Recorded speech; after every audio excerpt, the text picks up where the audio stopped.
students. So let's talk about something which is called as crystal. अब crystal आप लोगों ने ये word बहुत पहली बार सुना हुआ है already. We all understand and we all know some things about crystals.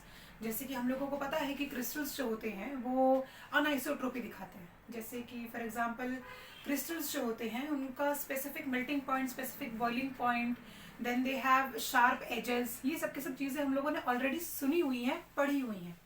Now today हम लोग इसी चीज़ को कंसिडर करके थोड़े और एक्सप्लेनेशन देखेंगे कि क्रिस्टल्स क्या होते हैं, किन तरीके के होते हैं, और कुछ प्रॉपर्टीज देखेंगे क्रिस्टल्स के बारे में जो कि काफ़ी स्पेसिफिक होती है, and how they are going to make difference with the amorphous solids. दोनों के दोनों सॉलिड्स होते हैं, अमॉर्फस भी तो सॉलिड ही है एंड क्रिस्टल्स भी सॉलिड ही होते हैं. तो इन दोनों सॉलिड्स के बीच का जो डिफरेंस होता है उसके कुछ की पॉइंट्स भी यहाँ पर एक्सप्लेन करूंगी मैं. सो एक एग्जाम्पल लेते हैं और एग्जाम्पल के तौर पर अगर स्टडी करेंगे तो ईजी हो जाता है. तो क्रिस्टल को हम कहेंगे let's take crystal of sodium chloride. अब ये बहुत कॉमन डाउट आना चाहिए एक्चुअली आप लोगों के दिमाग में कि हम सोडियम क्लोराइड क्रिस्टल ही क्यों यूज करते हैं. Because sodium chloride is one of the crystals which is going to obey almost all the laws of solid state. Solid state के ऑलमोस्ट सारे लॉज जो है वो हमारा सोडियम क्लोराइड क्रिस्टल फॉलो करता है. Now if you want the definition of crystal, it is the specific, or what we can say, it is the proper arrangement of atoms in a crystal cube, or in a cuboid, or any specific shape. So it is arrangement of atoms which are coming together to form a certain molecule. That is called as a crystal. Now sodium chloride का crystal जो होता है वो simple cubic रहता है. ठीक है, ये पता होना चाहिए. वैसे तो ये simple cubic में exist करता है. simple cubic का मतलब क्या होगा, देखो आप क्या बनाओ, पहले तो ये एक क्यूब, एक स्क्वायर और एक ये स्क्वायर बना लो, इनको ज्वाइन कर लो. ठीक है, इनको ज्वाइन करने के बाद इनके जो एजेस होते हैं ना उनको मिटा लो. एंड ये मिटाने का काम आप सोच रहे होगे कि मैम आप तो बोर्ड पे कर रहे हो तो आप मिटा सकते हो, मतलब हम कॉपी में कैसे मिटाएंगे. तो किसने बोला आप लोगों को पेन से लिखने के लिए? These crystals are suppose to be made, और any diagram is suppose to be made with pencil so that you can rub it and you can make proper diagrams.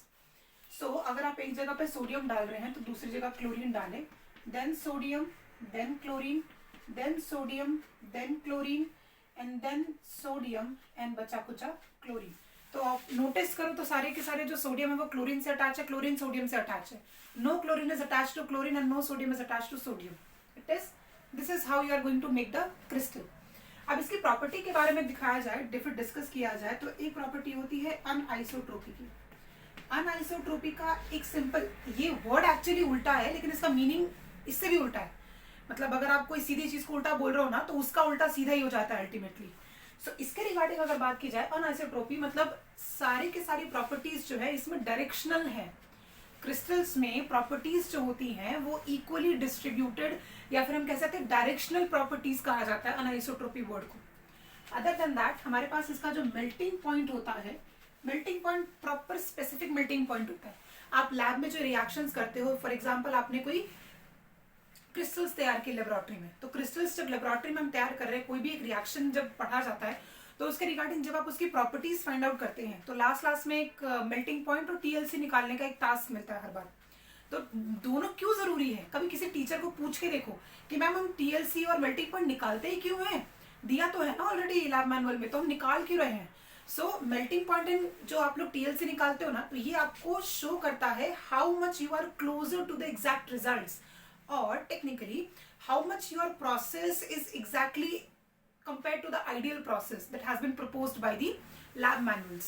So melting point इनका sharp होता है. तो आप lab में जितने भी crystalline substances बनाते हैं, जितने भी products बनाते हैं, उनका आप melting point जरूर लेते हैं.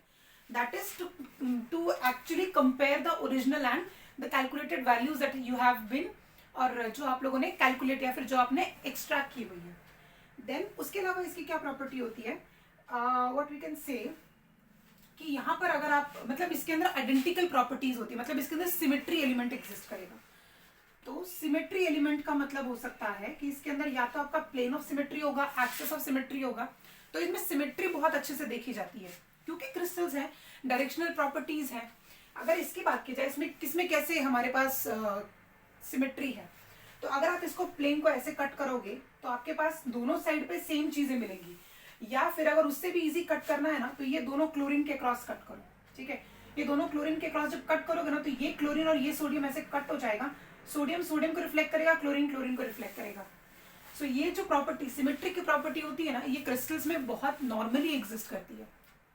अदर देन दैट हम लोग बहुत, अगर बात की जाए तो नॉर्मल लाइफ में हम कौन कौन से क्रिस्टल्स यूज करते हैं. एग्जाम्पल अगर आपको लिखने के लिए कोई बोले कि explain the types of crystals use in general life, तो आप सोडियम क्लोराइड का क्रिस्टल खाते हैं. ये crystal sodium chloride common salt खा रहे हो तुम लोग. Then we have sugar crystals, sugar crystals हम लोग कंज्यूम करते हैं. Then we have baking soda, sodas are also crystalline substances. Then majorly जो चीजें आसपास हमारे रिवॉल्व कर रही है वो क्रिस्टलाइन प्रॉपर्टीज शो कर रही है. तो सबसे इजी एग्जांपल तो सोडियम क्लोराइड ही हुआ ना. Then these are the types of crystals that are going to exist और दे एक्चुअली एग्जिस्ट. और इनका आप रिलेशन, जो ये सब ब्राविस लैटिसेस से ही कहीं ना कहीं बने हुए हैं.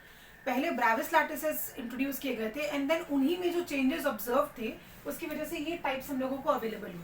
तो हमारे पास मोनोक्लिनिक है, isometric, tetragonal, orthorhombic, triclinic and trigonal. ये कुछ क्रिस्टल्स के टाइप्स एग्जिस्ट करते हैं. इन सबकी प्रॉपर्टीज डिफरेंट है.